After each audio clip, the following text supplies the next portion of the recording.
security په یو فولډر باندې څنګه لګيږي how to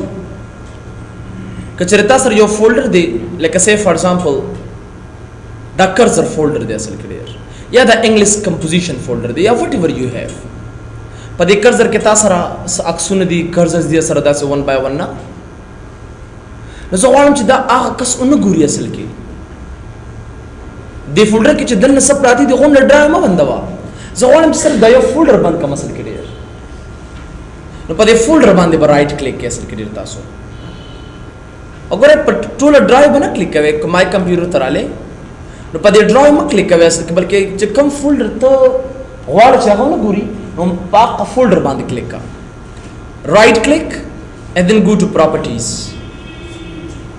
چې کله properties تراشه پای کې ګوره تاسو را security tab موجود دی security او ما طریقې دا edit تراشه دي زنه او په edit کې ډیر راشه دي زنه add تا په add کې راشه advanced تا په advanced کې راشه find now تا and then select abc users and then click on ok button and then click ok and then click deny and then ok and then yes and then ok and then close बस पाए बांधे पासवर्ड आगे बांधे लॉक को लगे दसल की उस द abc user जमा द कर्सर फोल्डर च कम दिया गा निश खलास हो ले सर के